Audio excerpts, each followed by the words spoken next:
د حضرت حنظله رضی الله عنه مبارک راځي چې دا یو ورځ د رسول الله صلی الله علیه وسلم په خدمت کې حاضر شو او عرض وکړ اے د الله رسول صلی الله علیه وسلم زه خو تباه شوم. حضور صلی الله علیه وسلم ورته وایي څه چل دی څه خبره ده؟ هغه ورته وایي زه منافق شوم. بیا ورته وایي څه وجه ده څه چل دی؟ هغه ورته وایي اے د الله رسول صلی الله علیه وسلم کله چې زه ستاسو په مجلس کې ناست یم نو زما په زړه کې چې کوم د آخرت فکر پیدا کېږي، زما په زړه کې د الله جل شانه یاد تازه کېږي، د خپل نفس اصلاح مې کېږي او دغه شان په خپلو ګناهونو مې نظر پیدا کېږي، د آخرت فکر مې زړه کې پیدا کېږي.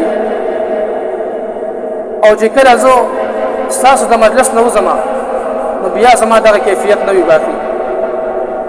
یعنی کله چې زه د دنیا ماحول ته لاړ شم، د خپلو بچو سره کښېنم، د خپلو بیبیانو سره کښېنم، نو بیا دغه شان کیفیت نه وي. بیا زما په زړه کې د آخرت فکر نه وي، دغه شان د خپل اصلاح فکر مې په زړه کې نه وي، په زړه کې د الله جل شانه دهان هغه شان نه وي باقي.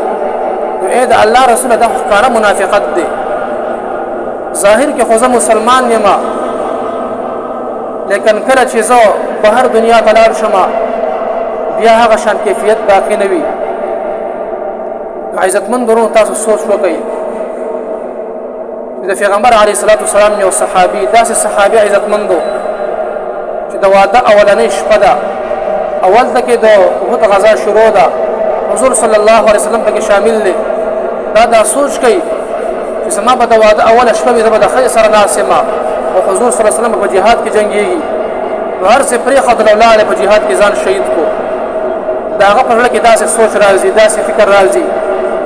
حالانکه صحابه کرام خو ټول عدل او انصاف والا دي، د لوی درجې خاوندان دي. الله پاک چې کوم نه صحابه کرام چڼکلي دي، د اسمان ستوري ګرځولي دي، بیا هم د هغه په ذهن کې داسې سوچ راځي چې حنظله څه شو، منافق شو.